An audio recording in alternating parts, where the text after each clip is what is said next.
Hola a todos, muy buenas tardes. Hoy hemos conocido con algo de retraso los últimos datos de déficit comercial en Estados Unidos y si Trump estuvo mucho tiempo diciendo que todas las medidas que estaba tomando eran destinadas o encaminadas a reducirlo, desde luego que lo ha conseguido, porque como vemos el déficit de Estados Unidos que se movía recientemente pues en la zona de 130.000 millones de dólares y cosas así, pues se ha reducido hasta tan solo 29.000 millones de dólares. Quédense que este vídeo les va a interesar, vamos a hablar de muchas más cosas interesantes. Muy buenas tardes a todos, bienvenidos, les habla José Luis Cárpatos y esta es nuestra crónica de cierre de la sesión de hoy, jueves 8 de enero. Empezamos a grabar a las 5:10 de la tarde, hora de Zúrich, hora central europea, 6 horas menos, hora de Nueva York, las 11:10 de la mañana.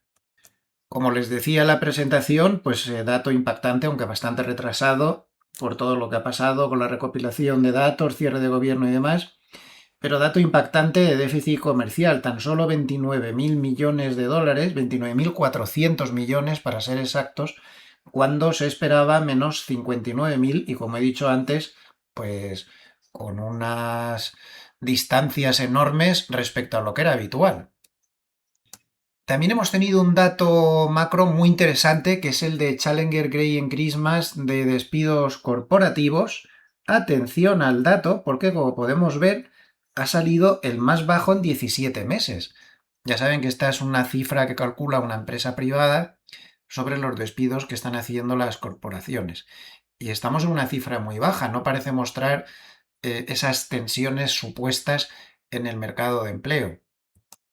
Y menos vemos esas tensiones si miramos lo que ha salido en el paro semanal. Si recuerdan, la semana pasada decíamos que debía haber algún tipo de distorsión por los festivos y porque se había dado un dato de 199.000 tan solo, que era bajísimo, pero en la revisión la han dejado en 200.000, por lo tanto el dato se mantiene y la cifra de esta semana pues ha quedado en tan solo 208.000, netamente por debajo de las 212.000 esperadas y desde luego que por esta zona 208.000, 210.000, incluso 200.000, este dato de paro semanal tampoco muestra tensiones en el empleo ni de lejos. También hemos tenido un dato que cuando no había cifras era muy tenido en cuenta, es el de Revelio Labs, que ha marcado más 71.000 para la cifra de empleo de mañana, que recuerden es a lo que está esperando el mercado. Es una cifra realmente importante, ya puesta al día y lo vamos a seguir muy atentamente. Goldman también espera una cifra parecida a esta que ha dicho Revelio aproximadamente. A pesar de que no parece que el empleo esté empeorando tanto, hoy han redoblado sus esfuerzos en el gobierno de Estados Unidos pidiendo bajadas de tipos. Hasta Bessent, que suele ser más prudente, ha dicho que hay que bajar los tipos rápidamente y miran de la Reserva Federal, que no es tan prudente, porque para eso lo han puesto ahí, para que no sea prudente, pues ha dicho que habría que bajar 150 puntos básicos como mínimo los tipos de interés este año. Pese a que los datos macro no van por ahí, porque volvamos al dato de déficit comercial. Un dato de déficit comercial tan bajo, pues hace presuponer que el comercio exterior no va precisamente a restar Producto Interior Bruto, sino que va a sumar, aunque no es exactamente de ahí donde se saca, pero da esa pista, y por lo tanto tiende a indicarnos que el comercio exterior puede aportar positivamente en un Producto Interior Bruto que ya de por sí es bastante alto y podría serlo más. Y por otro lado, pues ya han visto todos los datos de empleo que han salido hoy. También va un poco en esa línea lo que ha hecho Fitch, que ha revisado al alza sus previsiones de Producto Interior Bruto en Estados Unidos para el 2025. Ha subido su previsión al 2,1% y a un 2% para el 2026. No ha sido tan bueno el dato de expectativas de inflación de la Reserva Federal de Nueva York. Esto no ha gustado mucho al mercado cuando ha salido, que ha quedado en 3,42% de expectativas a un año, cuando el dato del mes anterior había sido de 3,2%. Tenemos 1,15 valores a la baja en el NISE por cada valor al alza. O sea que por ahí flojo. Y sobre todo, observen cómo el Nasdaq lo está pasando mal. El principal lastre de la jornada, pues vuelve a ser una parte de los 7 magníficos. No toda. Hay mucha rotación. Alphabet no para de subir. Está saliendo dinero de los demás que está entrando en Alphabet y en otros sectores. Pero hay otros que lo están pasando mal. Meta baja 0,77, Microsoft baja 1,26, Nvidia baja 2,26, este es el que más daño está haciendo. Y Apple, que ya comentaba esta mañana que está ahí en zona de soportes y hay que andarse ya con cuidado, pues está cayendo el 1,64. Sin embargo, Alphabet, pues hacia arriba, más 1,75%, y Amazon también bien, más 1,35. Pero en fin, el conjunto de los 7 magníficos no está bien y sobre todo Nvidia es el que más está perjudicando, como les decía. Si nos vamos a su gráfico diario, está por encima de las medias más importantes y demás, pero no consigue pasar la nube Ichimoku hacia arriba.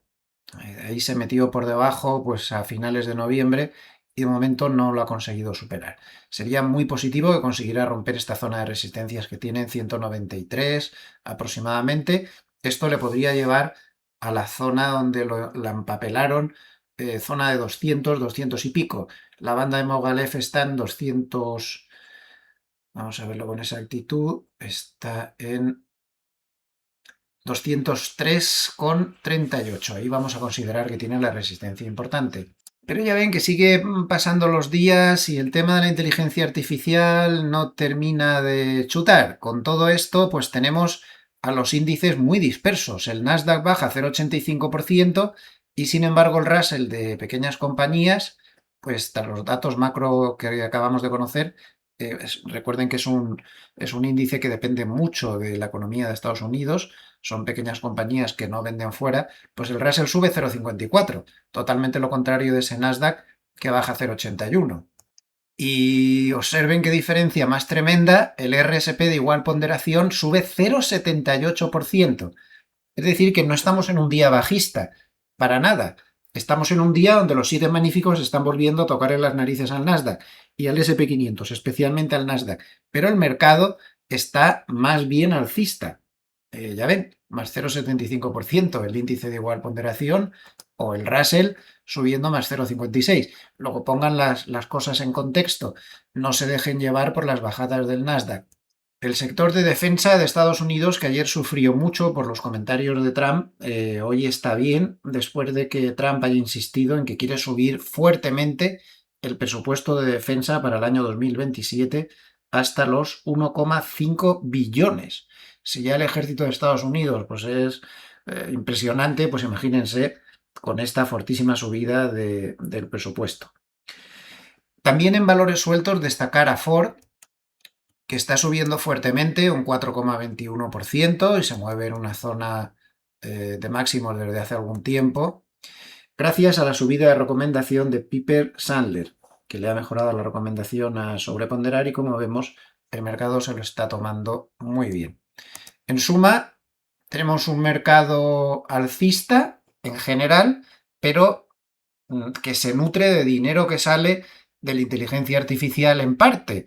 También hay rotación dentro de la propia inteligencia artificial, en este caso saliendo dinero hacia Google y alguno que otro más. Rotaciones, no sale el dinero del mercado, no es preocupante, pero sí que empieza a ser un poco preocupante la falta de fuerza que tienen algunos de los grandes de la inteligencia artificial. Y van pasando los días y esto no se arregla. Parece como si el mercado considerara que ya van un poco pasados de rosca. Veremos. Muy importante ver la reacción de todos los mercados mañana tras ese dato de empleo, como hemos comentado. Ese dato, si tiene fuste, para servir de catalizador abajo arriba. Los mercados de opciones tampoco descuentan un movimiento tremendo, pero sí amplio de un más 0,75% en cualquier dirección tras la publicación de esta cifra. Vamos a repasar el tablero para los que lo escuchan como podcast. Tenemos al DAX alemán subiendo 0,11%, el Eurostoxx 50 bajando 0,29% y el Stoxx 600 bajando 0,14%. En divisas el dólar sube contra el yen ligeramente, 0,13%, y el euro baja contra el dólar un 0,23% hasta 1,1693. El Bitcoin baja 0,90% hasta 90.453. Y los bonos pues están claramente a la baja. Al final la sensación que dan estos datos macro, como ya he dicho, es de una economía bastante fuerte. Y por mucho que insista Besen y Miran y demás, pues la cosa no está para grandes bajadas de tipos. El caso es que los bonos a la baja. El Bund alemán baja 0,13 y el bono americano a 30 años baja 0,43%. En los futuros tenemos al SP500 plano prácticamente, menos 0,04 hasta 6.960. No se ha vuelto a reponer del papelón que le metieron ayer en la zona 7.000, ni siquiera se ha vuelto a acercar.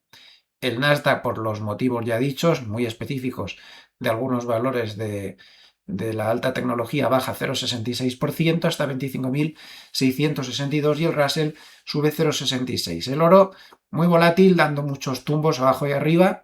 Plano en este momento 4.463 y el petróleo consigue rehacerse, pero no se fíen mucho. De momento sube 1,84% hasta 57,02. Nos falta el VIX, que está pues prácticamente sin movimiento. Baja 0,59% hasta 15,26. Repasamos, como siempre, para terminar los niveles técnicos del futuro del mini SP500. Y a ver, miren ustedes el gráfico, ustedes mismos. Esto es un mercado lateral, dentro de una tendencia alcista de más largo plazo, pero a corto plazo, pues está en lateral. Estamos en el mismo sitio que a principios de octubre. No nos hemos movido. Esto es lo que hay. Por mucho que tengamos en la cabeza el concepto de subida muy fuerte, sí, rompe máximos, pero por la mínima. Y luego vuelve a retroceder. Estamos bastante atrancados. Y esto es digno de tener en cuenta, como es digno de tener en cuenta el triángulo ascendente que estamos formando, que cada vez tiene menos espacio para moverse y hay que esperar para ver por dónde rompe sin ningún prejuicio. Si rompe por debajo, cuidado. Y si rompe por encima, la subida puede ser más fuerte de lo esperado y podría ya no pararse en los 7.000 tras haber hecho esta parada y fonda en sus cercanías. Por lo tanto, ojo, porque este lateral podría estar cerca de romperse. Vamos a estar atentos. De momento, super resistencia en la zona 7.000, 7.010 o por ahí. Mucha resistencia ahí es donde aparecen los papelones. Y por debajo, pues soporte claro a la altura de la media de 50 en 6.880, más abajo, en la media de 100, 6.818. Vamos a verlo a corto plazo.